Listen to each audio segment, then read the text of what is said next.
श्री दानेश्वर दास जी महाराज, राधे राधे महाराज जी। महाराज जी, मैंने 3 दिन और रात 27,000 गायत्री मंत्र का जाप का अनुष्ठान किया। मैं राम जी का सेवक हूँ, लेकिन महाराज जी सपने में महाराज जी आप और श्री राधा रानी के दर्शन ही हुए। महाराज जी उनके क्यों हुए? राम जी के होने चाहिए थे। अरे भगवान जाने भगवान का क्या लीला विधान है, वो जाने। उनका कार्य तो हम नहीं बता सकते कि वो आपको क्यों ऐसा प्रेरित कर रहे हैं।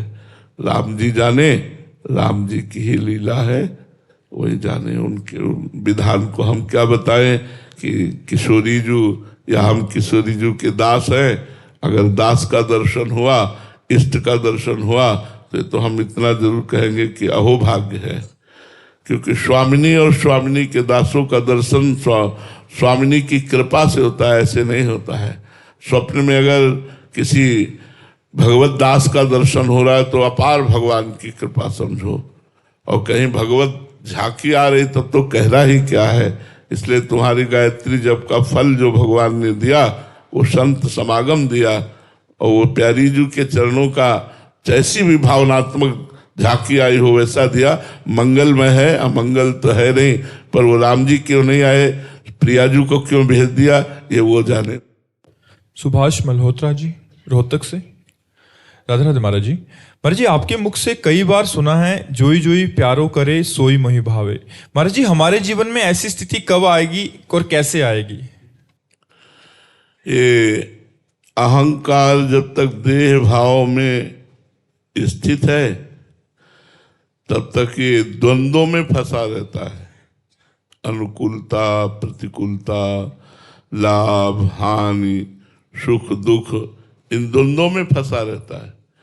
और जब ये अहंकार भगवान के चरणों में समर्पित हो जाता है या विशुद्ध मैं ब्रह्म स्वरूप में स्थित हो जाता है, तो शरीर धर्म जो अनुकूलता प्रतिकूलता है, जो लाभ हानि है, जो सुख दुख है, जो मान अपमान है, जो निंदा स्तुति है, उसमें वो सम हो जाता है। मान है तो ठीक है, अपमान है तो ठीक है, शरीर स्वस्थ है तो ठीक है, अस्वस्थ है तो ठीक है। कोई निंदा कर रहा है, अच्छा है, उसकी मति। कोई स्तुति कर रहा है, उसकी मति। वो इन सबसे परे हो जाता है जिसका अहंकार या तो ज्ञान में समाहित होकर मैं स्वरूप ब्रह्म स्वरूप हो जाता है, या भगवान के चरणों में समर्पित हो जाता है। जब तक ये अहंकार नहीं नष्ट होगा तब तक ये बात समझ में नहीं आएगी कि जोई जोई प्यारो करे सोई मोहि भावे। ऐसा नहीं कि सह रहे कि आप भगवान हो, अब जो करोगे तो मुझे सहना ही पड़ेगा, ऐसा नहीं कह रहे। मोहि भावे, मुझे अच्छा लगता है, जो जो प्यारे मेरे विधान कर रहे हैं मुझे अच्छा लगता है। ये तभी होगा जब प्यारे के चरणों में अहंकार समर्पित हो जाएगा।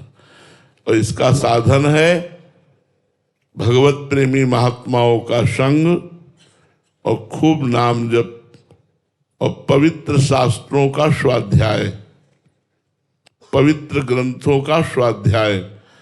अगर ये 3 साधन हमारे जीवन में आ जाए कि जो निरंतर भगवान में स्थित रहते हैं, से महात्माओं का संग, निरंतर भगवान के नाम का जप, और हमारे जो इतिहास पुराण शास्त्र है इनका स्वाध्याय, तो निश्चित निश्चित ये मलिन अज्ञान जनित देहाभिमान ये नष्ट हो जाएगा। और जहां देहाभिमान नष्ट हुआ कि विशुद्ध ज्ञान प्रकट हो जाता है। ज्ञान प्रकट हो जाने पर ही समता आती है, और समता में ही शत्रु मित्र सम जानी, मान मान अपमान सम, दुख सुख लाभ न हानि। यह जो कृपा हरिवंश की, वह कृपा पात्र उपासक शत्रु मित्र में समान भाव, मान अपमान में समान भाव, सुख दुख में समान भाव, लाभ हानि में समान भाव रख करके हर समय आनंद से युक्त रहता है। तो ये देहाभिमान ही मूल कारण है संस्कृति चक्र का। ये देहाभिमान ही सुख प्रदान करने वाला है। ये देहाभिमान ही जोई जोई प्यारो करे सोई मोहि भावे, ऐसा ये बर्दाश्त नहीं करता, अनुकूलता चाहता है, प्यारे के विधान में दोष दर्शन करता है। ये अभिमान ही छोड़ना साधना है। जिसका जितना देहाभिमान गलित हुआ है वो उतना ही उच्च आध्यात्मिक स्थिति को प्राप्त हो गया है। पूरा देहाभिमान गलित हो जाए तो भगवत साक्षात्कार हो जाए। तो इस देहाभिमान को गलित कीजिए साधना के द्वारा।